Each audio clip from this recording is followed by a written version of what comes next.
Oke lah, kali ini anime yang mau Mimin bahas berjudul Hyakuren no Houtou Sakyaku Valkyrie, menceritakan tentang seorang pemuda yang sangat tertarik akan legenda urban. Yuto dan teman-temannya yang bernama Mitsuki mencoba serta menguji legenda urban pada dasarnya merupakan titik balik dari dunia nyata. Seharusnya Yuto tidak menguji legenda urban tersebut. Hal itu dikarenakan tabu dan bisa membawa ke masa lalu. Tepatnya pada kejadian legenda urban itu terjadi. Di suatu hari, Yuto pergi ke sebuah kuil untuk menguji legenda kuno berbentuk cermin kuno. Ia mengambil foto dirinya bersama cermin keramat yang ada di kuil tersebut. Namun tiba-tiba, ia berpindah ke suatu wilayah di masa lalu. Yuto pun menganggap bahwa dia berada di suatu belahan dunia pada zaman perunggu. By the way, gak usah ngebacot lagi di awal cuy. Langsung saja kita sikat menuju alur ceritanya. Tapi sebelum kita mulai, pasang dulu headset kalian. Lupakan kenangan dengan mantan. Atur posisi rebahan ternyaman kalian. Selamat menonton sambil gelesotan. Ceki bro. Scene diperlihatkan MC kita di anime ini bernama Yuto Sou. Yuto adalah sosok pria baik hati. Ia berjuang untuk kebaikan semua rakyat dan keluarganya. Yuto bersikap sedikit naif dalam beberapa hal. Akan tetapi pada suatu sisi, Yuto akan sangat marah ketika melihat orang lain melakukan hal buruk. Yuto sangat tertarik kepada legenda kuno dan terus menguji benda keramat. Pada suatu hari, Yuto pergi ke sebuah kuil dan menguji cermin keramat yang ada di sana. Yuto mengambil foto dirinya dengan cermin keramat tersebut. Sehingga Yuto tak sengaja memindahkan dirinya sendiri ke zaman perunggu. Di dunia barunya tersebut, ia menjadi pimpinan dari klan serigala. Yuto mempelajari setiap informasi yang ia dapatkan. Namun keadaan memaksa ia untuk berperang dan mengamankan klan serigala. Pada malam harinya, Yuto sedang menggunakan smartphone untuk mencari informasi dan bentuk formasi perang abad ke-21. Kemudian wanita gemuk berambut panjang bernama Felicia menghampiri Yuto dan memintanya istirahat. Karena besok Yuto akan berperang. Keesokan harinya, perang pun dimulai. Di medan perang, Yuto menggunakan besi untuk bertarung melawan pasukan musuh. Dengan senjata besi membuat musuhnya kewalahan. Pada perang tersebut, Yuto menggunakan informasi palang. Formasi itu didapat Yuto dari androidnya. Adapun pencipta formasi palang adalah Alexander Agung dan Oda Nobunaga. Ketika melihat musuh dalam titik kehancuran, Yuto memerintahkan pasukan mengangkat bendera lalu menyerang pasukan musuh. Secara tiba-tiba datanglah tembakan anak panah menghampiri Yuto. Akan tetapi Felicia berhasil menangkap anak panah. Ternyata serangan berasal dari Einherjar yang merupakan orang klan tanduk. Kemudian tembakan anak panah terus menghampiri Yuto dan kawan-kawan. Namun keduanya terlihat anteng-anteng saja. Segera Felicia menggunakan cambuk untuk menghalau serangan musuh serta menggunakannya untuk menyerang musuh. Karena kecekatan Felicia membuat panah musuh tidak melukai mereka sedikitpun. Kemudian Yuto sedang mencemaskan pertarungan run dengan pasukan musuh di baris depan. Akan tetapi, Felicia yakin Run bisa mengalahkan musuh-musuhnya. Apalagi Run adalah serigala terkuat Mananggar. Benar saja ucapan Felicia. Tidak lama Run telah mengalahkan klan tanduk. Setelah itu Run menghampiri Yuto serta Felicia. Run menanyakan keadaan Yuto. Dan dengan santuy, Yuto mengatakan kalau dirinya tidak akan terluka. Sebab Yuto tidak turun tangan langsung ke medan pertempuran. Begitu pula si Run yang dirinya baik-baik saja. Bahkan tidak mendapatkan luka sedikit pun. Walau dirinya terjun langsung ke medan perang. Kemudian di tenda Yuto, mereka mengadakan pertemuan untuk pertukaran cawan. Apabila Yuto telah mengalahkan musuh, dirinya akan menawarkan menjadi anaknya atau adiknya. Lantas penawaran itu Yuto sebut sebagai pertukaran cawan. Tampak Linnea merupakan patriarch dari klan tanduk. Tanpa basa-basi, Yuto menawarkan kalau Linnea akan menjadi anaknya. Namun Linnea menolak untuk tunduk kepada klan serigala. Karena Linnea tidak bersedia menjadi anaknya, maka Yuto memberikan penawaran lain yaitu menjadi anaknya. Jikalau Linnea menolak pertukaran cawan, maka kota di mana Linnea hidup akan dihancurkan seperti Van. Padahal Yuto sama sekali tidak menghancurkan kota tersebut. Tetapi agar Linnea terpojok supaya menghindari pertumpahan darah menyebabkan Yuto mengatakannya. Karena tak ada pilihan lain, Linnea menyetujuinya. Maka pilihan Linnea jatuh menjadi adiknya Yuto. Setelah perang usai, Yuto dan para pasukannya kembali ke tempat tinggal mereka. Di sana seluruh rakyatnya menyambut Yuto dengan penuh semangat. Apalagi Yuto membawa pulang kemenangan klan serigala. Lalu datanglah Juju bersama Acui menghampiri Yuto dan Felicia. Mereka mendoakan Yuto agar diberkahi oleh Dewi Angroboda. Karena keperluan mendesak, Yuto meninggalkan mereka. Akan tetapi Jojo atau Acui tidak menolerir sikap Yuto. Sebab keduanya merasa Yuto tidak menghormati mereka. Namun Felicia secepatnya mengatasi Jojo serta Acui. Sehingga Yuto pun bisa pergi dari sana. Akhirnya Yuto sampai di tujuan untuk mengisi daya smartphone-nya yang sudah mau lowbat. Dengan menggunakan tenaga surya, Yuto bisa mengecas handphone. Karena di zaman perunggu listrik belum ada. Lalu Yuto menghubungi Mitsuki yang berada di dunia asal. Segera keduanya saling ngobrol. Ketika melihat obrolan santai si Yuto, entah kenapa Felicia kelihatan sedih. Setelah itu Yuto merebahkan badannya untuk beristirahat. Pagi harinya, Yuto sudah disambut oleh Felicia dan Ron. Adapun Felicia membuatkan sarapan untuk Yuto menggunakan rotary quern. Alat tersebut Yuto ciptakan untuk membuat roti. Menurut Ron, Yuto memiliki pengetahuan misterius karena bisa menciptakan banyak alat.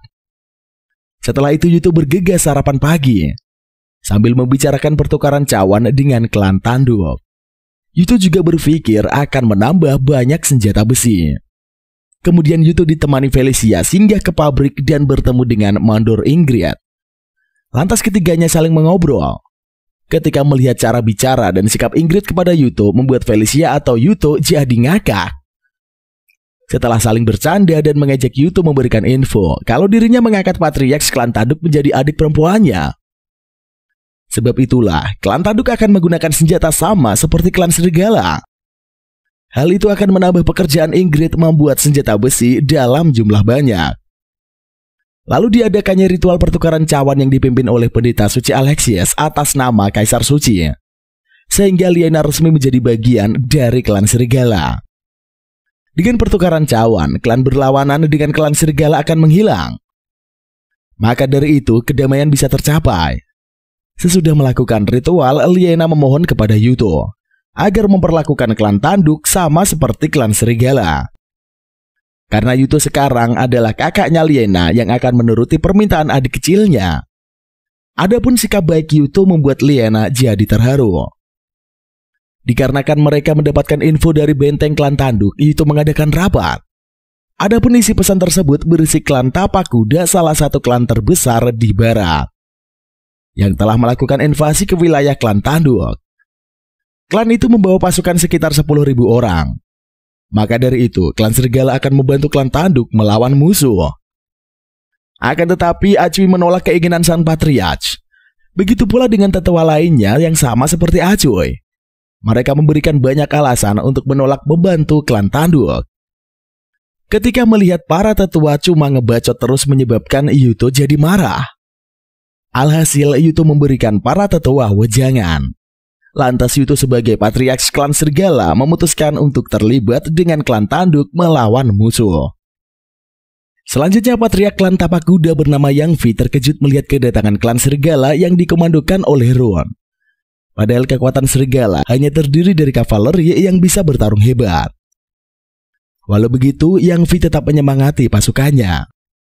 Kalau mereka tetap tenang, maka bisa mengalahkan musuh dengan mudah. Setelah melakukan misinya, Ron menyuruh anggota pergi dari wilayah musuh. Sontak saja membuat Yang Vi merasa kesal karena sudah dipermainkan musuh. Shin lalu berpindah ke wilayah klan tanduk. Tampak Liena mendapatkan laporan kalau Ron berhasil mengecoh klan Tapak Kuda. Sewaktu mendapati kabar baik membuat Liena merasa lega. Apalagi Ron terkenal dengan kehebatannya. Ron juga pernah mengalahkan Enhajar maupun penguasa Alzheimer. Setelah mengenang kehebatan Ron, malah Liena berpindah kenangan di rapat waktu itu. Yuto membela klan tanduk di hadapan para tetua klan serigala. Bahkan Yuto bersedia membantu klan tanduk berperang melawan klan tapak kuda. Kemudian Liena bertemu dengan Felicia dan Yuto. Di sana mereka nyempetin berbahasa basi. Setelah itu baru ngomongin hal serius tentang musuh. Lalu Yuto menyuruh prajuritnya makan dan minum sebelum bertempur. Karena membuat perut kenyang adalah kunci kekuatan. Saat itulah menyebabkan Liena keheran dengan perintah Yuto. Akan tetapi Yuto menjelaskan dengan mengutip perkataan Sun Tzu. Jikalau lelah dan lapar, maka tidak akan bisa bertanding sekuat tenaga. Oleh sebab itu, Yuto mengajak lainnya untuk makan. Scene lalu beralih ke medan pertempuran. Di sana Yang Vi memuji kekuatan klan serigala sekaligus meremehkan mereka. Karena baginya, kekuatan yang dimiliki pasukan tapak kuda lebih hebat. Sedangkan Liena teringat saat mengadakan rapat dengan Yuto, di mana Yuto mengatakan kemungkinan musuh akan melihat titik lemah Palang dan musuh akan menyerang dari samping. Maka pada saat itu, pasukan klan tanduk harus bisa bertahan. Begitu pula dengan Yuto yang sudah menyiapkan cara jitu untuk menghadapi klan tapak kuda. Ternyata saat di medan perang persis seperti uraian Yuto. Akan tetapi ketika melihat musuh datang mengejutkan Liena serta pasukannya, apalagi di sana ada patriark klan tapak kuda Yang Vi disebut monster. Meski demikian, Liena tetap menyemangati dan menenangkan pasukannya agar tidak goyah karena musuh. Sedangkan Yang Vi menyepelekan pasukan Liena. Dengan cekatan, Yang Vi mulai membantai satu persatu musuh. Setelah Yang Vi masuk ke dalam jebakan, Yuto memerintahkan Run untuk menyerang musuh. Adapun Run memberitahukan kepada Squon Mospel agar fokus pada Yang Vi. Ketika siap saling menyerang, Run dan Yang Vi memperkenalkan diri mereka masing-masing. Pertarungan keduanya pun dimulai dengan saling beradu tombak.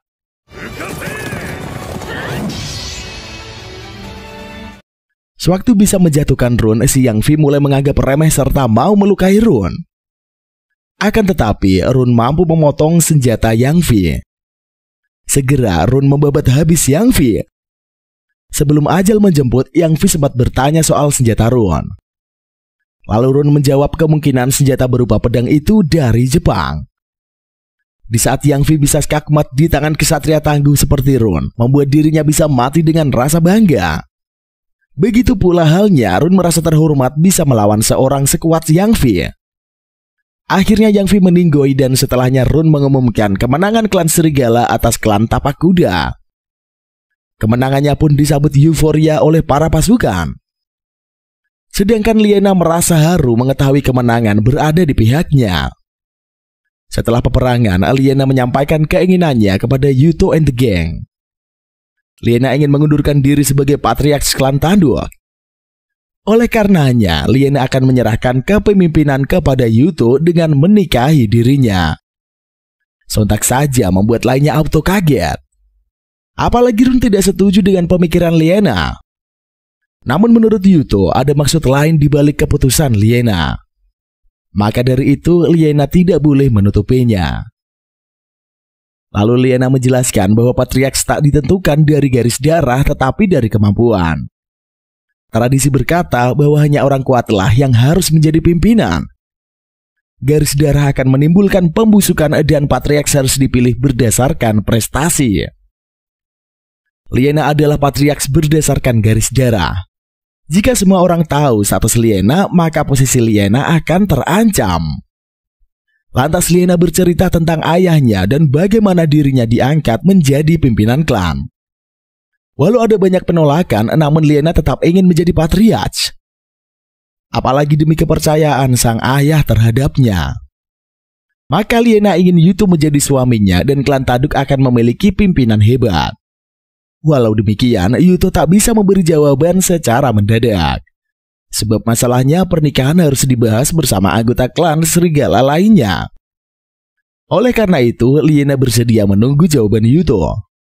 Adapun esoknya, Felicia sedang membantu Yuto. Ia mengenakan seragam kebesaran untuk ritual kemenangan. Dalam kesempatan itu, Felicia memberi masukan terkait tawaran Liena. Menurut Felicia, jika Yuto menikah dengan Liena, maka kota itu akan jatuh ke tangan Yuto. Dengan menggunakan tanah itu sebagai basis, Yuto bisa mendekati posisi penguasa Alfheim. Walau demikian, Yuto tidak akan menerima kesepakatan tersebut. Meski penawaran itu sangat bagus untuk klan serigala. Akan tetapi, Yuto merasa heran mengapa Felicia menyarankannya menikah dengan Liena. Dengan rasa sedih, Felicia menyampaikan perasaannya. Apalagi waktu Felicia tidak sengaja mendengar percakapan Yuto di telepon. Kala itu Yuto mengatakan ingin kembali ke dunia asal. Sehingga Felicia menjadi dilema dan berharap Yuto tetap tinggal bersamanya. Kalau menikah dan menjadi patriark klan tanduk, Yuto akan terus berada di dunia itu. Ketika mengetahui perasaan Felicia membuat Yuto minta maaf. Padahal Felicia sudah mendukung Yuto selama 2 tahun. Jika tiba-tiba Yuto pulang, maka sangat tidak adil meninggalkan Felicia. Bagi Yuto, Felicia adalah sahabat berharganya. Maka dari itu, Felicia bersedia membantu Yuto untuk menghentikan rencana pernikahan dengan Liena. Mendengar ucapan Felicia membuat Yuto merasa senang dan berharap Felicia bisa menggagalkannya. Selanjutnya ritual kemenangan dilakukan. Tampak Yuto sedang memberi penghormatan kepada leluhur. Sesudah menyelesaikan ritual, Yuto duduk beristirahat di samping Liena. Keduanya berbincang sambil Yuto menikmati hidangan di meja. Melihat keakraban Liena dan Yuto membuat Ramus mengibaratkan keduanya seperti pasangan suami istri. Sontak saja keduanya pun jadi salting. Datanglah Felicia mencairkan suasana. Tujuannya membantu Yuto menghadapi Liena. Segera Felicia memberikan aba-aba kepada Yuto. Kemudian datanglah pendeta suci Alexis bersama Stenfor merupakan pimpinan klan petir menguasai wilayah utara Vanaheim. Alasan kedatangannya ingin mengucapkan selamat atas kemenangan klan serigala. Akan tetapi, anggota klan tanduk lain tak suka dengan kedatangan Stenfor. Apalagi masa lalu kelam klan tanduk dengan klan petir. Dengan santuinya, Stenfor malah mengatai mereka. Sewaktu merasa terhina, Ramus dan lainnya mengeluarkan pedang. Akan tetapi, Alexis menghentikannya dan mengatakan kalau Stenfor datang ke sana sebagai tamunya. Karena Alexis adalah seorang pendeta dari kekaisaran Asgore yang menguasai Yggdrasil. Maka Ramus dan lainnya bersedia memaafkan kekerasan Stenfor. Namun Stenfor membuat Ramus kesal hingga ia menjadi murka. Secepat kilat Stenfor udah berada di samping Ramus, membuat lainnya auto kaget melihat kecepatan Stenfor. Dengan mudah Stenfor menghancurkan pedangnya si Ramus. Itu karena Mjolnir merupakan rune unik mengubah kekuatan besar menjadi energi penghancur. Adapun gerakan kilatnya disebabkan oleh rune Menghir-Joro. Di seluruh Yggdrasil, Stenfor salah satu dari 3 Eljenar memiliki rune kembar. Ketika mendapati keberadaan Yuto, Stenfor langsung menghampirinya. Akan tetapi rune menghentikan Stenfor mendekati Yuto. Melihat ciri-ciri rune si Stenfor langsung mengenalinya. Namun Stenfor tidak memperdulikannya dan malah terus menyamperi Yuto. Sewaktu melihat Liena, Stenfor juga meledeknya. Melihat tingkah Stenfor selalu menyepelekan orang lain menyebabkan Yuto kesal. Lantas ekspresi Yuto membuat Stenfor menyukainya. Yuto merasa tidak senang dengan Stenfor. Setelah berbahasa basi dengan Yuto, Stenfor pun pergi berlalu dari sana. Keesokan harinya, Felicia menemani Yuto berkeliling di pasar. Dari kejauhan, Chris dan Ai memperhatikan keduanya. Mereka merupakan orang dari klan Cakar. Lalu di pasar itu, ada sang ibu bernama Cici serta anaknya bernama Evi sedang diperjualbelikan. Kedua orang berasal dari penduduk negeri utara. Segera, Yuto langsung membeli ibu bersama anaknya. Yuto juga menyuruh untuk membawa keduanya ke tempat bendaharanya. Setelah itu Chris dan Ai singgah ke tempat Yuto dan kawan-kawan berada. Keduanya mulai ngebahas Yuto. Adapun Yuto dan kawan-kawan cuma terbengong ngelihat tingkah konyol Chris ataupun Ai. Lalu Ai serta Chris mulai memperkenalkan dirinya dengan baik dan membahas masalah pernikahan dengan Yuto. Karena pimpinan mereka Budfit meminta Chris melamar Yuto menjadi suaminya. Lantas Yuto menolaknya lalu menyuruh mereka pergi. Lalu Felicia sedang berbisik-bisik kepada Yuto. Akan tetapi Chris dan Ai mengetahui isi pembicaraan mereka. Ternyata keduanya seorang ejajar. Maka Yuto tak bisa sembarangan mengusir keduanya. Sebenarnya tujuan Chris ataupun Ai bukanlah soal pernikahan, melainkan hal lain. Keduanya lebih tertarik melakukan pertukaran cawan untuk menjadi anaknya Yuto. Adapun Yuto belum bisa mengetahui rahasia di balik kedua wanita dari klan Cakar. Sebelum menerima pertukaran cawan, Yuto meminta kakak beradik itu membuktikan diri terlebih dahulu. Karena cawan pemimpin klan Serigala bukanlah sesuatu yang mudah didapat. Selanjutnya, Yuto dan kawan-kawan melakukan perjalanan bersama Chris dan Ai. Dengan kekuatan rune milik kakak beradik itu membuat perjalanan mereka lebih cepat. Yuto jadi berpikir kekuatan itu bisa digunakan dalam peperangan. Tibalah mereka di Gimel, merupakan wilayah lubung padi terbesar. Dengan begitu, masalah persediaan makanan mereka telah teratasi. Kemudian Yuto ingin memperkenalkan sistem rotasi tanaman Northlok.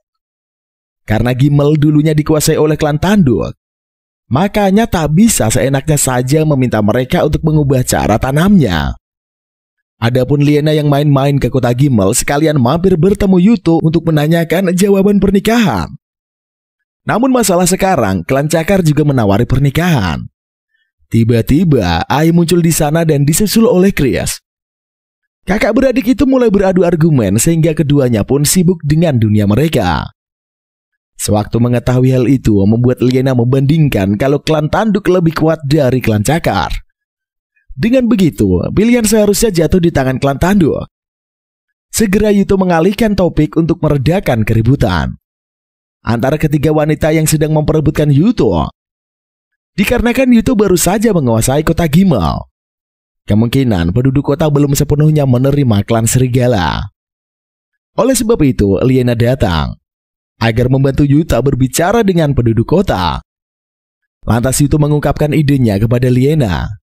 Yuto ingin memperbaiki metode pertanian penduduk kota. Akan tetapi penduduk kota belum siap menerima metode rotasi tanaman Northlok. Metode tanaman Northlok adalah cara menanam berbagai jenis tanaman secara berurutan, sehingga tidak ada lahan kosong. Jadi lahan bisa lebih produktif. Lalu Liena meminta detail penjelasan agar nantinya ia mudah menyampaikan ke warga Gimel. Setelah itu, Liena mengumpulkan para penduduk kota, serta melakukan misi penyampaian sistem rotasi tanaman Northlok.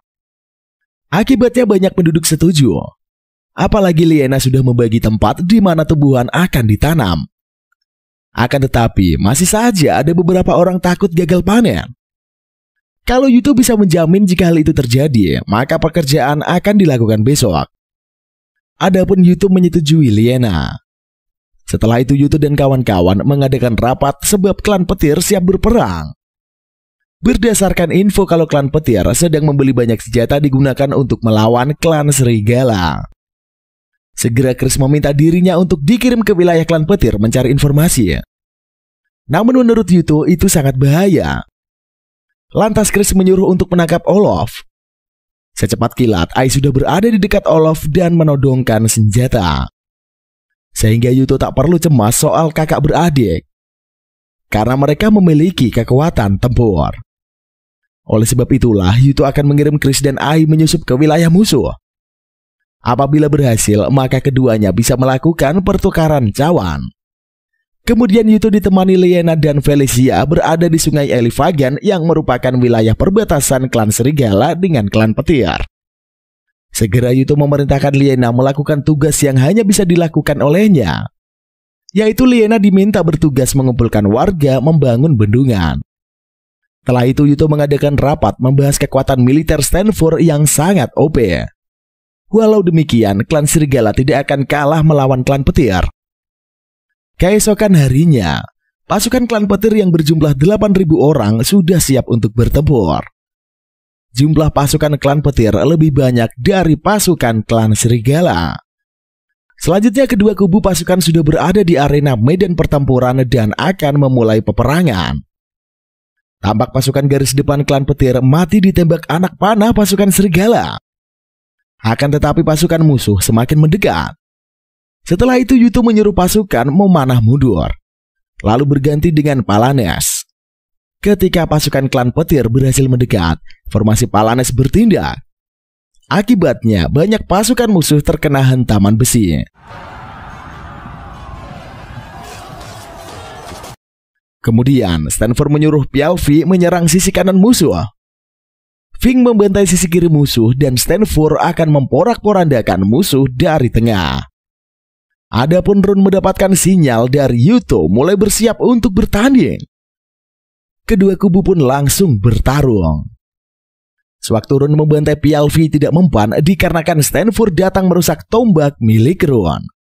Lantas Stanford menyerang Run secara bertubi-tubi.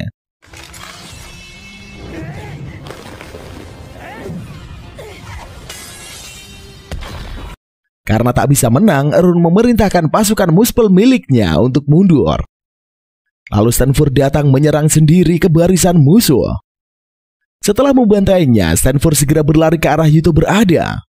Namun formasi Palanes menghadangnya. Meski demikian, Stanford menyerobot paksa dan langsung membabat musuhnya.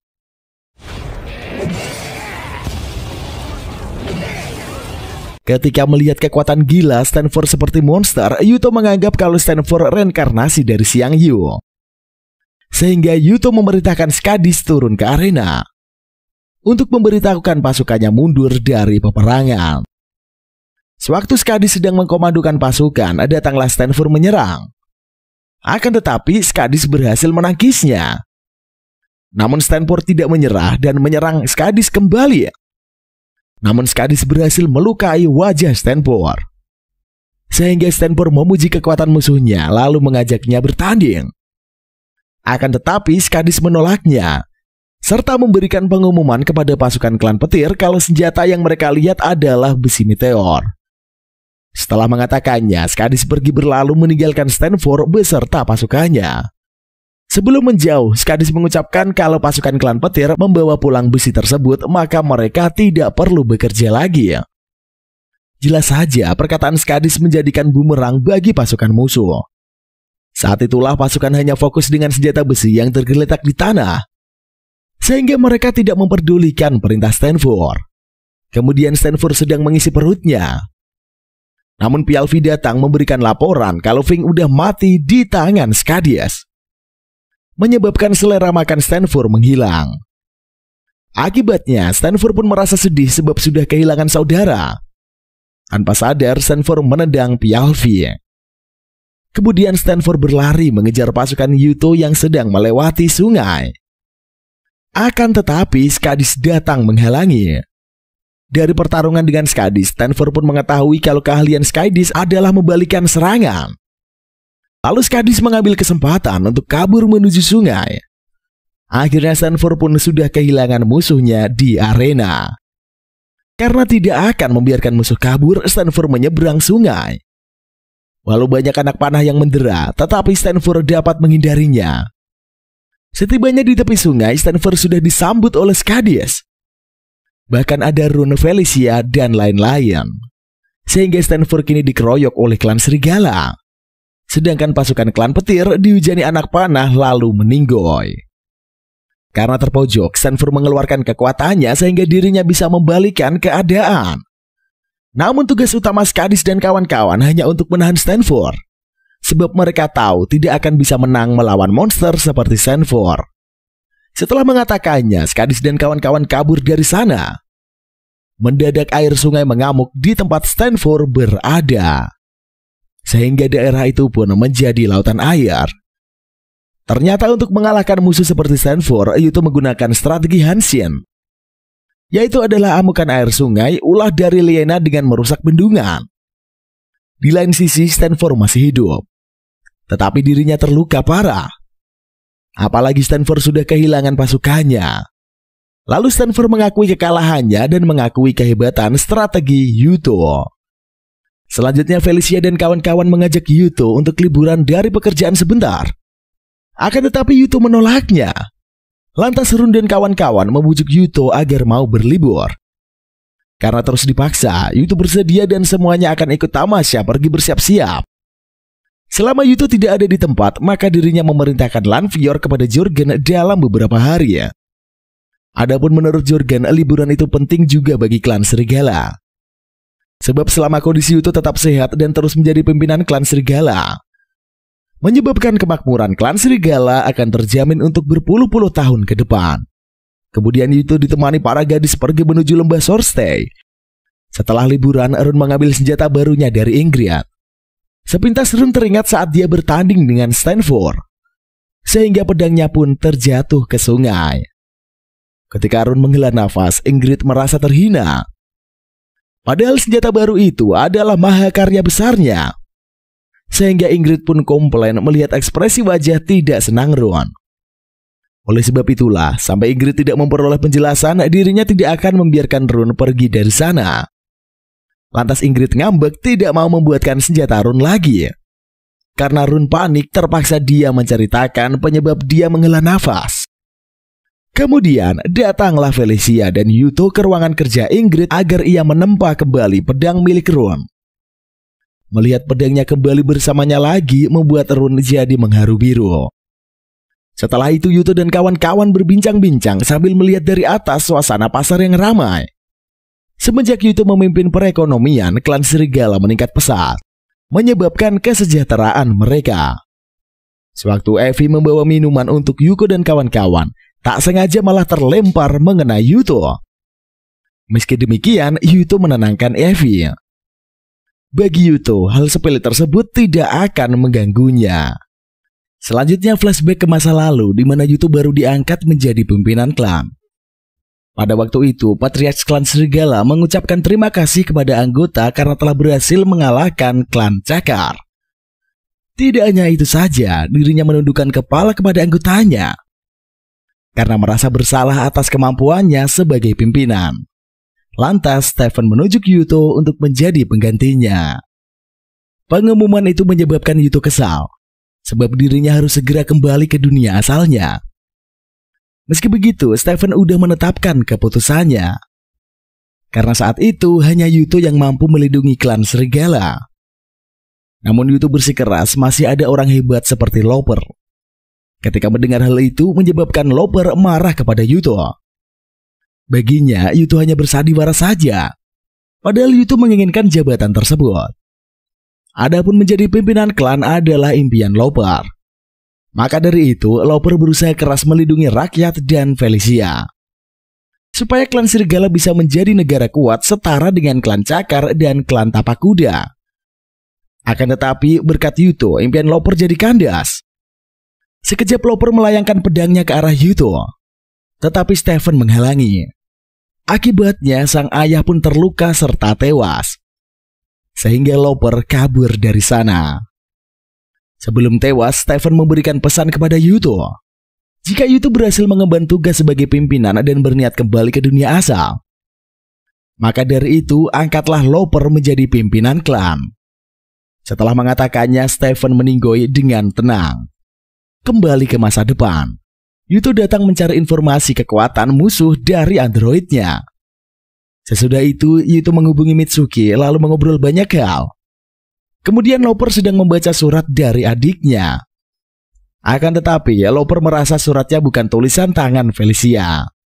Looper berencana akan melakukan kudeta kepada Yuto agar bisa mengambil alih kembali semua miliknya.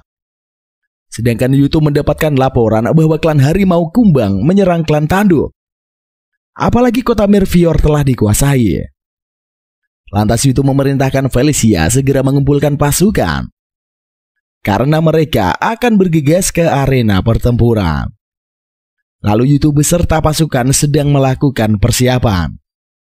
Akan tetapi pasukan musuh sudah hadir dan menyerang mereka. Klan Harimau Kumbang menggunakan taktik serang serta kabur yang digunakan Yuto saat melawan klan Tapak Kuda. Sehingga Yuto merasa jengkel sebab diserang oleh taktik buatan sendiri. Kini giliran pasukan Skadis yang membabat lawan.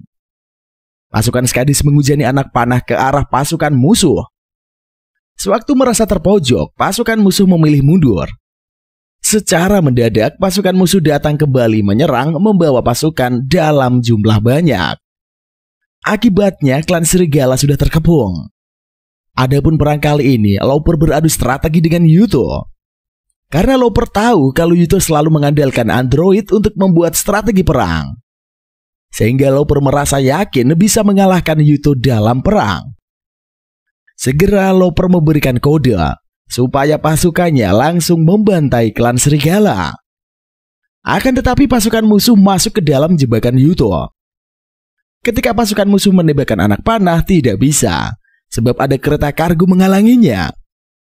Ternyata itu bukan kereta kargo biasa, melainkan menjadi benteng penghalang.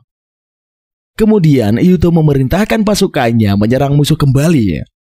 Ketika melihat keadaan pasukan kacau balau menyebabkan Shin berpikir untuk mundur. Akan tetapi Looper tidak bersedia sebab menurutnya mereka memiliki kesempatan menembus benteng Yuto. Kemudian Yuto tiba-tiba merasakan keanehan pada dirinya. Rupanya Yuto terkena sihir dari Shin. Wanita itu merapalkan mantra sihir ke dalam tubuh Yuto.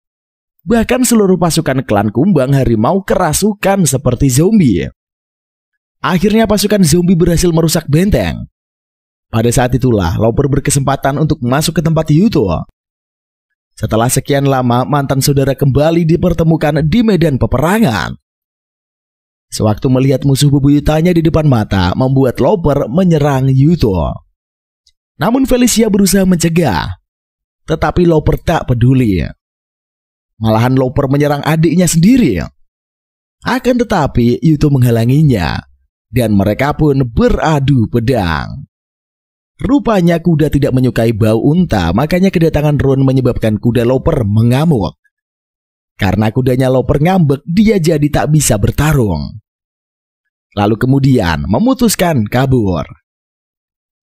Selanjutnya cuaca sangat dingin membuat Yuto kedinginan. Karena Felicia sudah menyiapkan kotatsu, maka Yuto bergegas menghangatkan diri. Lalu Yuto mengajak Felicia untuk menikmati kotatsu bersama dirinya. Kotatsu buatan Ingrid dipanaskan oleh batu bara bukan listrik. Selanjutnya Evie bersekolah. Tetapi kehidupan sekolahnya tidak menyenangkan. Karena teman sekelasnya selalu mengabaikan Evie. Mereka sama sekali tidak mau berkomunikasi ataupun bermain bersama. Sewaktu melihat teman-temannya mengacuhkan Evie, membuat Yuto merasa cemas. Sebab Yuto yang menyuruh Evie pergi belajar di sekolah. Apalagi mengabaikan seseorang merupakan bentuk penindasan. Segera, Ai atau Chris mempunyai ide untuk mengatasi masalah Evie. Lantas kakak beradik mendaftar jadi murid di sekolah. Sang guru memperkenalkan mereka sebagai murid baru. Bukan hanya itu saja, ibu guru juga menjelaskan status Ai dan Chris merupakan putri dari pimpinan klan Cakar di Botfiat. Bahkan guru memberitahukan kalau Ai serta Chris sudah bertukar cawan dengan patriarks klan serigala. Seperti biasa, Chris selalu menjahili kakaknya sewaktu berkenalan dengan para murid. Adapun menurut informasi yang didapat Chris, bahwa di kelas itu dipimpin oleh Ratu. Karena Ratu melarang seluruh teman sekelas mendekati Evie. Maka dari itu semua anak mengabaikan Evie. Kesalahan tersebut berasal dari Yuto. Sebab waktu Evie pertama kali ke sekolah, Yuto mendampinginya. Malahan Yuto bersikap akrab dengan Evie. Sehingga membuat Ratu dan lainnya merasa cemburu. Mereka berharap bisa mendapatkan perhatian dari Yuto. Akan tetapi, maksud Yuto bersikap ramah kepada Evie agar kelak teman-temannya dekat dengannya. Namun ketika di lapangan tak sama seperti yang dipikirkan Yuto. Karena itulah Chris mempunyai cara dengan menjadi ratu kelas baru akan membuat perubahan. Kembali ke sekolah di mana Ratu mengajak teman-temannya untuk main ke rumahnya. Akan tetapi mereka mengabaikan dan mendekati Chris. Lalu Chris mengajak mereka ke tempat pemandian air panas. Melihat Evie yang tidak ikut, Ai menyuruhnya segera pergi bersenang-senang bersama Chris dan kawan-kawan. Lantas Evie nyamperin Ratu mengajaknya pergi bersama. Namun Ratu menolaknya sebab dirinya gengsi. Bagaimanapun Evie tidak akan menyerah hingga membuat Ratu pergi bersamanya. Akhirnya keduanya pun menjadi teman. Kemudian Chris dan Ai memberikan laporan kepada Yuto kalau mereka sudah mengatasi masalah Evie. Sehingga Yuto berpikir masa sekolah Chris serta Ai akan berakhir. Namun Chris membantahnya, sebab ia masih akan bersekolah. Akan tetapi Ai tak mau bersekolah lagi. Malahan si adik memaksa kakaknya supaya bisa pandai menulis nama sendiri. Setelah itu Yuto menghubungi Mitsuki lagi untuk meminta pendapat. Yuto kesulitan memilih hadiah. Kalau menurut Mitsuki, selama Yuto mencurahkan hatinya, maka semuanya bisa jadi hadiah. Hadiah buatan sendiri juga sangat bagus. Percakapan pun usai karena baterai HP lowbat. Kemudian Yuto ke ruang pandai besi untuk bekerja sama dengan Ingrid untuk membuat benda yang Yuto inginkan. Sewaktu melihat sketsa gambar buatan Yuto, Ingrid merasa aneh. Karena Felicia dan Run akan berulang tahun, jadi Yuto memutuskan membuat hadiah sendiri. Dalam sekejap Ingrid marah, karena demi kepentingan Yuto, dirinya harus mengorbankan hari liburnya. Lantas Ingrid merasa sedih menghabiskan hari liburnya membantu Yuto membuat sesuatu untuk wanita lain. Dengan penuh amarah, Ingrid memulai pekerjaannya. Akan tetapi, Yuto mencoba meredakan amarah Ingrid. Akhirnya Yuto berhasil mengubah suasana hati Ingrid. Apalagi itu merupakan kesempatan agar bisa menghabiskan waktu bersama Yuto. Kemudian sembari mengajari Yuto, Ingrid berusaha melancarkan rayuan. Namun Yuto tidak menghiraukannya. Akhirnya Yuto bisa menyelesaikan hadiah buatannya. Karena sebagian besar Ingrid membantu dalam pembuatan, Yuto jadi tidak yakin kalau itu bisa disebut sebagai ciptaannya. Akan tetapi, Ingrid menghibur dan mengatakan sebab desain dari pemikiran Yuto. Maka dari itu bisa disebut sebagai buatan Yuto. Apalagi Yuto sudah mencurahkan pikiran, waktu, tenaga di dalamnya. Dalam kesempatan di mana hanya Yuto dan Ingrid saja yang ada di sana, Yuto mulai berbicara jujur mengenai rayuan yang dilancarkan Ingrid. Sewaktu bekerja membuat hadiah, Yuto menganggap kalau perbuatan Ingrid terlalu jantan. Yuto mulai menceramai Ingrid hingga membuat wanita itu panas. Ingrid kesal membogem Yuto hingga terpental. Keesokan paginya, Yuto menyapa Ingrid, tetapi Ingrid mengacuhkannya. Lalu Yuto memberikan hadiah kalung yang disebut Magatama. Kalung tersebut sengaja Yuto buat untuk Ingrid. Sebagai permintaan maaf sudah membuat Ingrid marah. Lantas Yuto menyadari kalau Ingrid ingin terlihat beda dan Yuto memuji Ingrid. Tanpa basa-basi, Ingrid langsung memakai kalungnya. Wanita tomboy itu merasa sangat senang. Di lain sisi, pendeta suci Alexis datang menemui Lopoter dan membantai patriark klan serigala. Karena kekaisaran memiliki kewajiban untuk melindungi tatanan. Lalu tatanan itu telah terganggu oleh klan serigala. Meski begitu, menurut Shin, klan petir dan klan kumbang harimau tidak memiliki hubungan sama sekali. Oleh sebab itu, tidak perlu bertukar cawan. Namun Loper bertanya jika bertukar cawan, posisinya sebagai apa? Sehingga Alexis menawarkan posisi sejajar. Alhasil, Loper menyetujuinya. Selanjutnya Mitsuki mengobrol dengan temannya si Ruri. Kedua wanita itu membahas soal Yuto. Menurut Ruri, mengapa Yuto bisa meninggalkan teman sebaik Mitsuki? Akan tetapi Mitsuki berpikir bukan Yuto yang tak mau pulang. Namun dirinya belum menemukan cara untuk bisa kembali ke dunia asal. Walau Mitsuki sebenarnya belum jadian dengan Yuto. Sewaktu memikirkan Yuto dikelilingi banyak wanita cantik di sana, membuat Ruri cemas akan nasib Mitsuki. Meski demikian, Mitsuki yakin kalau Yuto tidak akan begitu.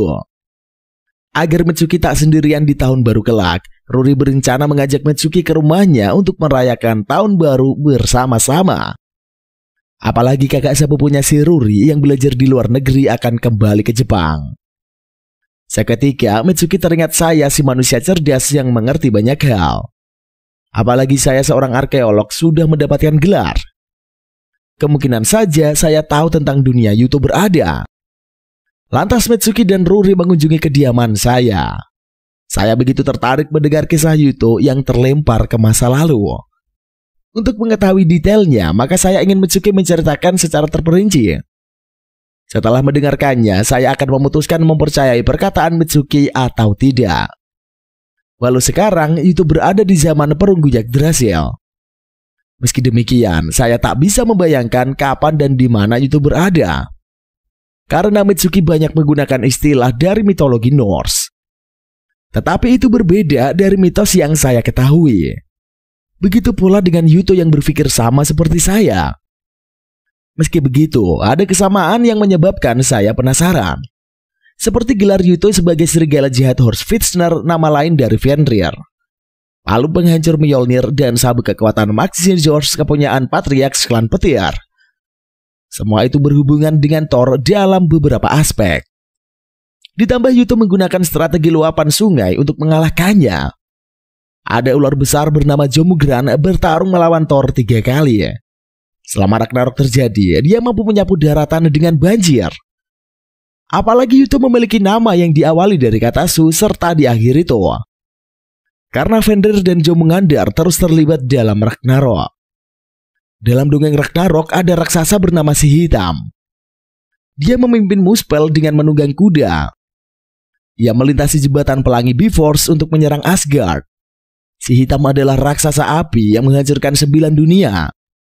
Mungkin nama So Yuto telah dipersingkat menjadi Sword.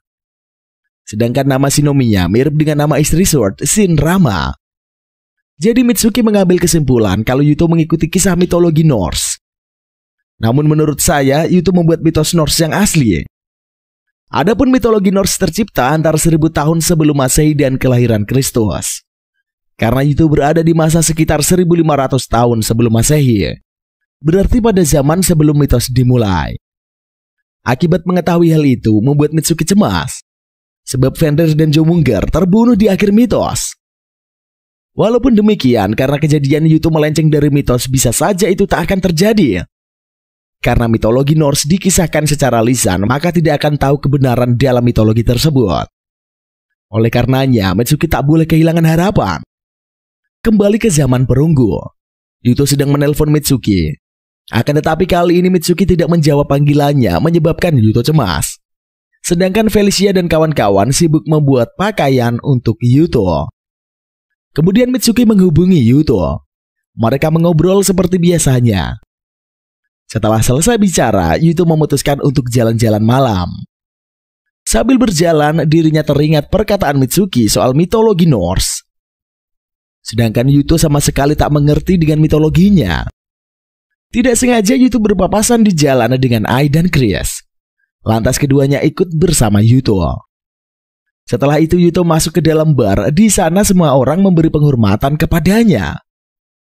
Di sana juga Yuto bertemu dengan wanita yang sangat mirip dengan Mitsuki. Wanita gemoy itu adalah pewaris sejati kekaisaran Asgard. Kaisar ilahi ke-13 bernama Sigdriva. Selanjutnya Yuto membawa Sigdriva di kediamannya. Akan tetapi Sigdriva menyamar sebagai anggota dari salah satu 3 keluarga besar Asgard putri dari klan Jar bernama Leava. Ketika melihat wajah Leava, Felicia mengira kalau wanita itu adalah Mitsuki. Keesokan harinya, Leava meminta masuk ke ruangan Pandai Besi. Tetapi pengawal menolaknya.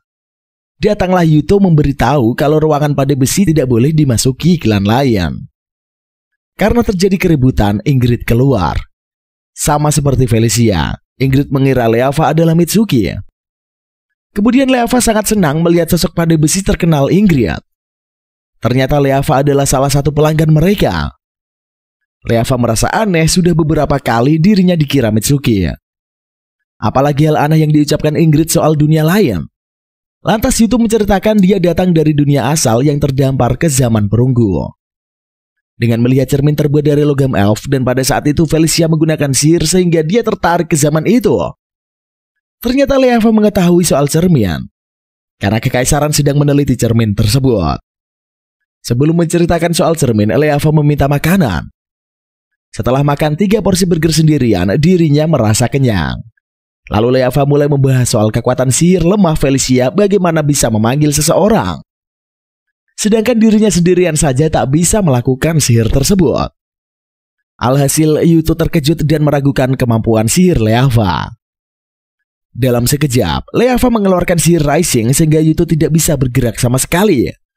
Baik Yuto ataupun Felicia terkejut kalau Leava memiliki rune kembar. Setahu Felicia, pengguna rune kembar di Yggdrasil ada 2, berarti Leava adalah kaisar ilahi Sigdriva. Segera Leava membenarkan perkataan Felicia kalau dirinya memang kaisar ilahi Sigdriva. Sontak saja Felicia bersujud meminta maaf. Begitu juga dengan Yuto yang meminta maaf dan memohon sihirnya dibatalkan. Pada dasarnya ada dua jenis sihir, yaitu sihir efek dalam dan sihir efek luar. Karena Rising adalah sihir efek dalam, maka perlu sihir efek luar untuk membatalkannya. Akan tetapi Leava tidak suka sihir efek luar, jadi dirinya tidak bisa membatalkannya. Namun Shin bisa membatalkan sihirnya, sebab ia memiliki sihir Foam Beetler yang bisa melepas sesuatu dari ikatan tertentu. Kemudian Yuto menghubungi Mitsuki lalu menceritakan kalau Leava sangat mirip dengannya. Akan tetapi warna rambut dan matanya sangat berbeda, sedangkan lainnya sama persis.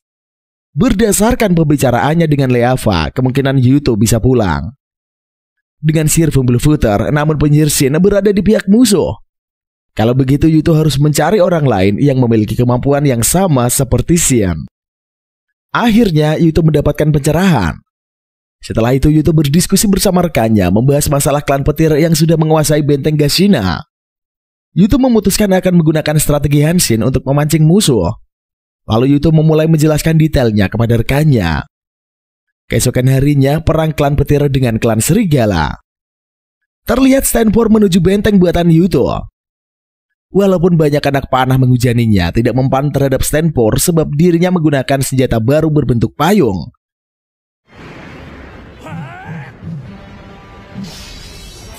Saat payung dibuka, bisa menghalau serangan. Kemudian Stanford melempar payung besi sehingga terbukalah benteng. Dengan palu penghancur Mjolnir, Stanford meluluh lantahkan pasukan serigala. Lalu Chris melaporkan bahwa klan petir membawa senjata besi. Akhirnya Yuto menyadari kalau klan petir sudah bersekutu dengan klan kumbang harimau. Akan tetapi Yuto memiliki rencana untuk menghadapi kekuatan musuh. Lalu Shelby dan pasukannya mengikuti Stanford. Di sana Stanford bertemu dengan Rune dan mereka saling bertarung. Stanford menyuruh Shelby untuk segera maju membawa pergi para pasukan, sedangkan dirinya akan membunuh Rune. Yuto mendapatkan laporan kembali dari Chris bahwa bala bantuan musuh datang dari arah selatan berjumlah lebih dari 10.000 orang. Pasukan klan kumbang harimau akan segera tiba di arena. Kembali ke pertarungan, Stanford menyerang Rune secara beruntun. Datanglah Skadis membantu Rune. Keduanya pun menyerang Stanford. Tetapi Stanford bisa mengatasinya, karena Stanford sudah mengetahui cara bertarung Skadis. Jadi dirinya bisa mengatasi serangan Skadis. Lalu Rune akan menyerang dari belakang. Dan Stanford bisa mematahkan senjata si wanita berambut perak itu. Ketika Rune memiliki banyak celah, Stanford mau menghantam tubuh Rune. Sewaktu Skadis menghalau, maka Stanford langsung menendang Skadis sampai terpental jatuh ke jurang. Adapun Rune hanya bisa melihat Skadis yang terjatuh, sedangkan dirinya tak bisa menolong. Selanjutnya Rune masih terus berusaha melawan Stanford. Adapun Loper yang sedang menyemangati pasukannya untuk membalas kekalahan masa lalu saat klan kumbang harimau menelan kekalahan saat bertempur melawan klan serigala. Segera Loper memerintahkan pasukannya untuk menyerang. Tibalah pasukan klan kumbang harimau menyergap pasukan serigala. Akibatnya pasukan serigala banyak yang bermatian. Kemudian Yuto datang menyemangati pasukannya. Kehadiran Yuto di sana mengembalikan semangat tempur pasukan klan serigala. Lantas Yuto menyuruh pasukannya untuk mengangkat tombak dan masuk ke dalam formasi serta membangunkan kembali benteng kereta. Wejangan sang Patriarch pun membuat aroma baru dalam pertempuran. Flashback di mana Felicia teringat di saat Yuto mengatakan mau maju ke baris depan. Alasan Yuto karena pasukan klan petir memiliki semangat tinggi sebab Stanford ada di garis depan. Walau ide itu kelihatan nekat, tapi dia bisa menyatukan hati prajurit. Sementara itu, Loper merasa kesal lalu menyuruh prajuritnya membunuh sang Patriarch klan serigala, So Yuto. Dengan pemberitaan dari Loper membuat pasukan klan kumbang harimau mengincar nyawa Yuto. Apalagi bisa membunuh Yuto, maka akan mendapatkan hadiah yang besar. Jadi berlomba-lombalah mereka untuk membasmi Yuto. Adapun Yuto tidak gentar, meski mengetahui nyawanya diincar oleh musuh. Malahan terus meyakinkan pasukannya bahwa kemenangan masih berpihak kepada klan serigala. Selain itu, para prajurit teringat akan jasa-jasa Yuto selama menjadi patriark klan serigala. Mereka bisa menikmati kemakmuran dan kesejahteraan bahkan kehormatan. Bukan hanya itu saja, sang patriark memiliki banyak inovasi baik dalam persenjataan atau dalam menu masakan. Mereka bisa menikmati berbagai makanan yang sebelumnya tidak pernah diketahui. Yuto juga membangun sekolah untuk pendidikan anak-anak. Semua itu bisa mereka nikmati berkat Yuto menjadi pimpinan klan serigala. Oleh karena itu, para prajurit tidak akan melupakan kebaikan Yuto kepada mereka. Maka pasukan akan melindungi harapan klan serigala dan tidak akan membiarkan Yuto jatuh ke tangan musuh. Adapun Yuto tidak menyangka kalau dirinya bisa membangkitkan semangat juang pasukannya. Kalau menurut Felicia, hal itu adalah wajar. Bagi mereka, Yuto penyelamat klan serigala. Sedangkan Run belum selesai bertanding dengan Stanford. Ketika melihat Yuto ada di garis depan, membuat Stanford semakin kagum kepadanya. Sehingga Stanford ingin secepatnya pergi dari sana dan pergi menuju tempat Yuto. Apalagi Run tak bisa menghiburnya. Akan tetapi, Run menjawab ocehan yang menghina dirinya dengan melukai Stanford. Akhirnya terdengarlah berita bahwa pasukan Muspel telah merebut benteng Gashina. Lantas Yuto kembali menyemangati pasukannya untuk menuntaskan pertempuran. Kembali ke pertempuran Stanford bersama Run. Di sana Stanford berniat untuk mundur. Apalagi dirinya sudah terluka sangat parah akibat sabetan pedang Run. Walau begitu, Stanford masih memiliki waktu untuk terpukau atas kemampuan Yuto di medan perang. Sang patriark klan serigala selalu ada ide untuk trik baru saat bertarung. Sebelum mundur, Stanford menanyakan nama Run. Baginya serangan terakhir Run sangat mengesankan. Segera Stanford mengumumkan kalau mereka harus mundur. Untuk membuka jalan pelarian pasukan, maka Stanford akan menahan musuh. Ketika Stanford menitipkan salam kepada Skadias, membuat Run sadar kalau pamannya masih hidup. Segera Run mencari keberadaan Skadias, serta menemukannya dalam keadaan yang tidak sadarkan diri. Yuto bisa menangkis setiap serangan Looper. Lantas Looper merasa kalau Yuto sudah berubah tak sama seperti waktu dulu. Karena Yuto terus mengasah kemampuannya. Apalagi Yuto tidak pernah bolos latihan. Sebab dirinya sudah muak apabila terus-menerus dilindungi. Walaupun pedang Yuto sudah bisa dijatuhkan Looper, tetapi dia masih bertarung dengan tangan kosong. Membuat Looper terjatuh serta pingsan.